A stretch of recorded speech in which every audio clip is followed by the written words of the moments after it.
I particularly enjoy speaking at a conference like this on the topic of the impact of increased North American oil and gas production, because it requires speculation on the consequences of events that haven't occurred yet.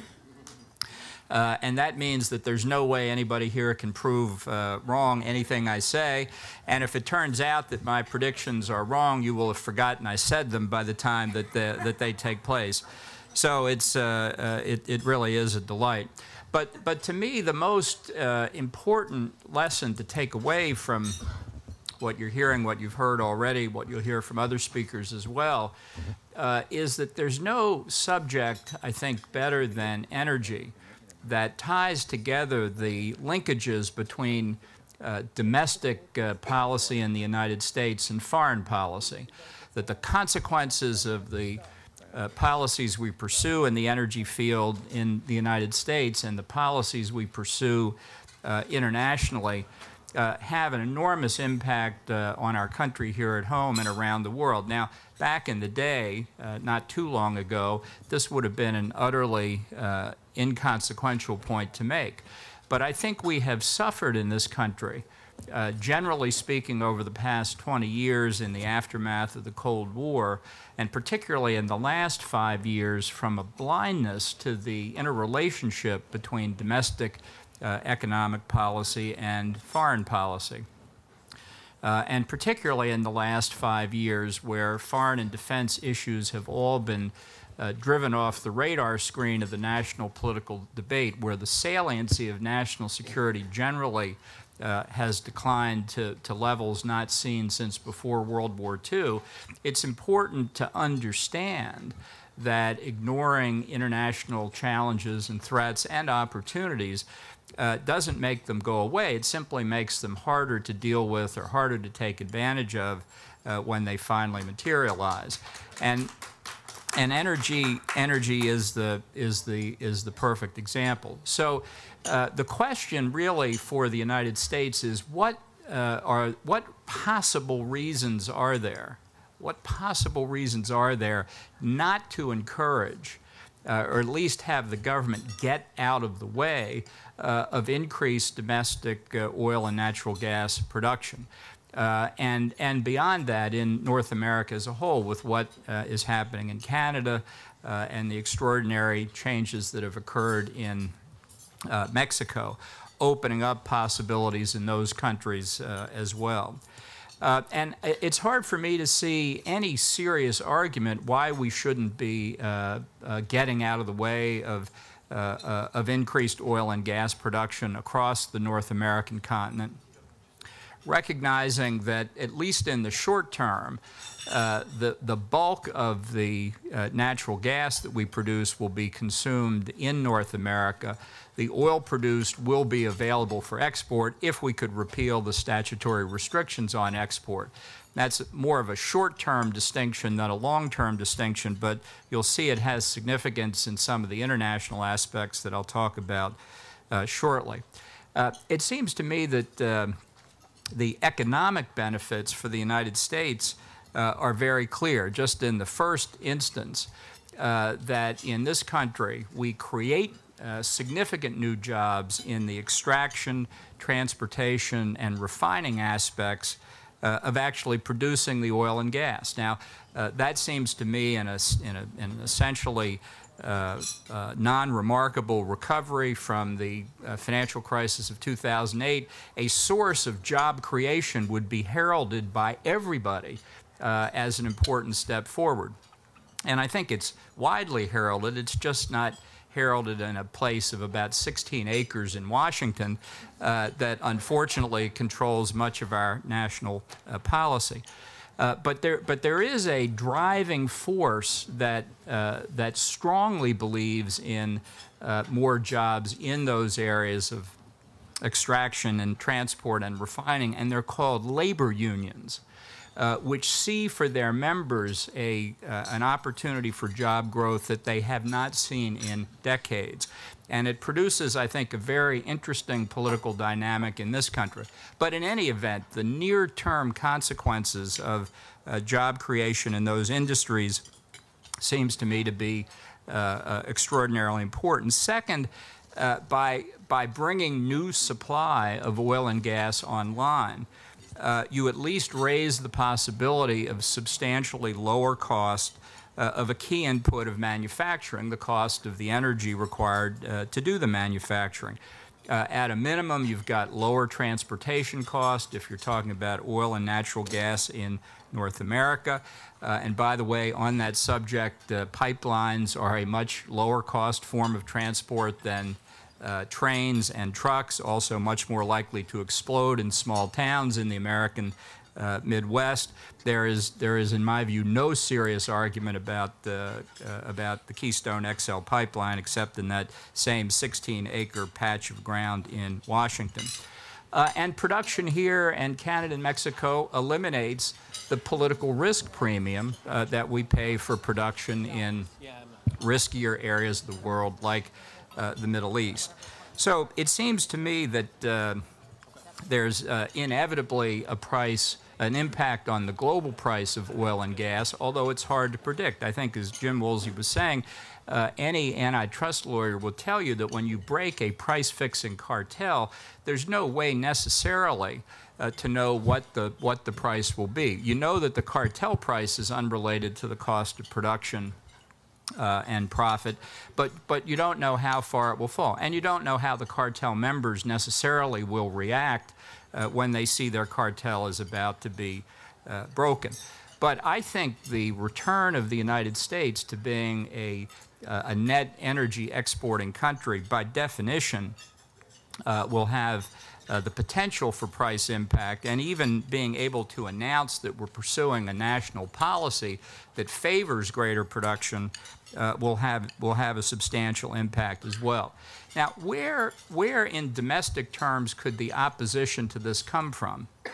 Well, I think it comes from interests that favor alternative sources of energy. This has been a pattern over the last 30 or 40 years, and indeed there's a theory in some circles that the evil geniuses who run the petroleum industry in this country work for years to get the price of oil up so they can squeeze consumers and increase their obscene profits to even more obscene levels. And when they finally get the price up high enough that alternative sources of energy look to be cost effective, the evil geniuses in the petroleum industry are smart enough to lower their prices again, thus snuffing out the nascent alternative energy sources. I would have to say, if the corporate executives running the petroleum companies were that smart, we ought to put them in the White House.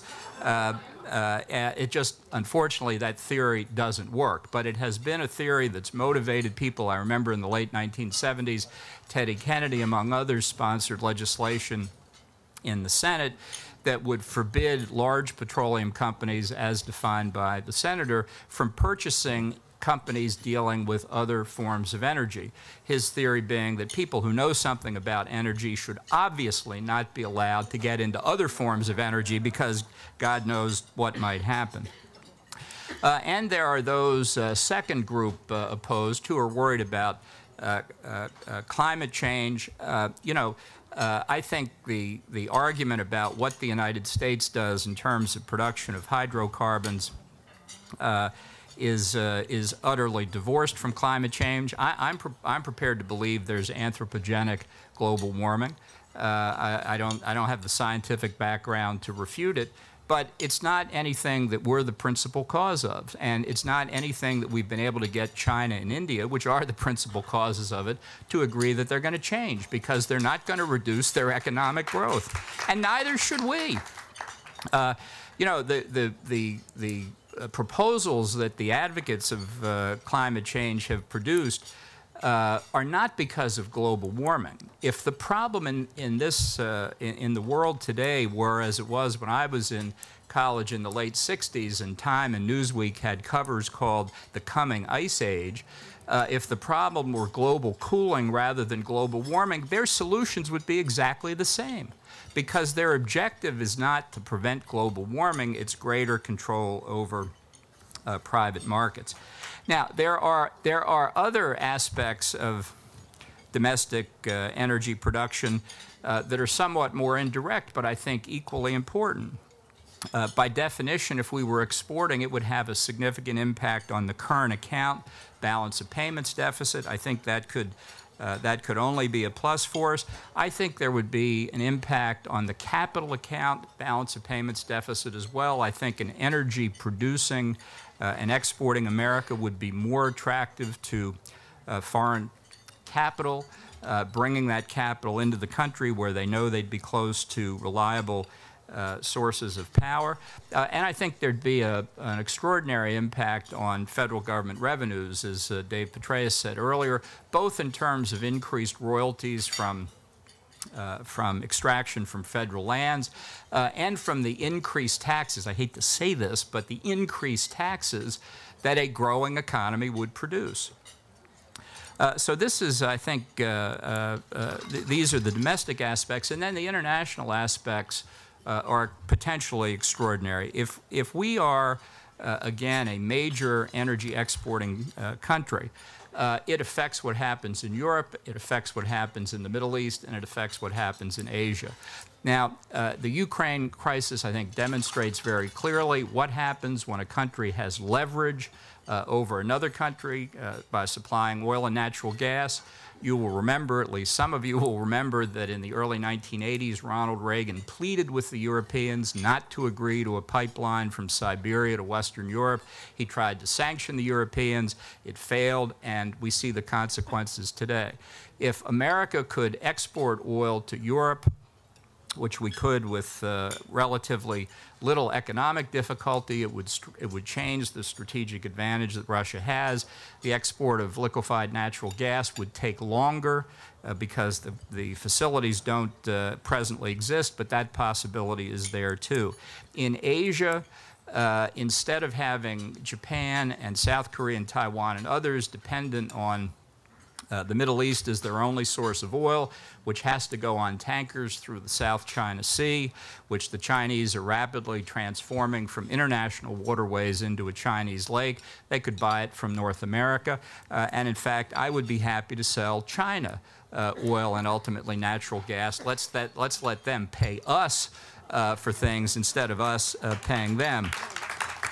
And I think there would be a profound change in the dynamics of the Middle East. It's not to say that Middle East oil and gas production will disappear or will not be significant in the global market that we have for these commodities, but there's just no question that if the United States returned to the position that it once had as a significant exporter of oil and natural gas, that we would stand in a very different relationship to the oil and gas producing countries of the region. And I think this would give us substantially increased leverage in our dealings there, assuming that we can make this happen before Iran gets nuclear weapons, which is probably unlikely under present circumstances, having to do with that same 16 acres in Washington that's the cause of so many other problems. I'm being nonpartisan here today, as you can tell. But I think that that's all the more reason to see the United States take advantage, and Canada and Mexico, of the resources we have within our control. It's not to say that this alone will change the political dynamic in Europe or Asia or the Middle East, but it is an extraordinary delta between where we were, let's say, 10 years ago and where we might be 10 years from now. And if you had an American willingness to use this economic resource not only for increasing our standard of living here at home, but to use it in strategic dealings with other countries and other regions of the world, that is to say, an America that recognized that its presence in the world is the major factor for whatever stability and order there is, limited though it may be. If we withdraw, if we were again to retreat and have declining interest in the rest of the world, all of these conditions would simply grow worse in a very short period of time. So this is the increase in oil and gas production in North America can have a profound impact for America around the world and here at home, and it highlights the point I started with. You cannot consider American economic policy without considering America's place in the world. You cannot have a strong, sustained growth in the American economy without a strong American presence internationally, just as you can't have a strong presence internationally without a strong domestic economy. And taking advantage of the resources we have here in America seems to me to be self-evidently one way to do it. Thank you very much. Thank you. That was amazing, Mr. Ambassador. Thank you so much. Would you take a few questions? Do we have any questions for Ambassador Bolton? Yes. This gentleman.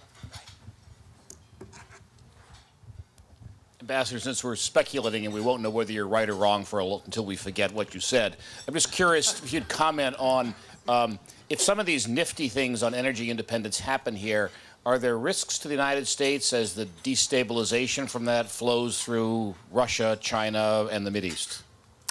Well, today Russia is an agent of destabilization. That's what's happening in Ukraine. It's what happened in Georgia. It's what will happen in all of the republics of the former Soviet Union. If we don't do something about it, it will then spread into Eastern Europe. I think that's almost inevitable.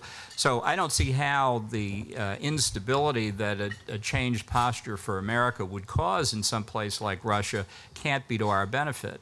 But in any event, it seems to me that it's so difficult to predict some of these consequences that you have to look at what the concrete advantages to America would be.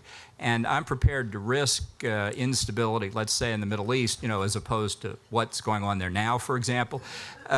It seems to me that on the cost-benefit balance sheet, it's unquestionably, as far as we can see, in our favor. There's a question. Oh, okay, I'm sorry. Who did you point to? Inga. Inga. Thank you. You were touching on the Putin.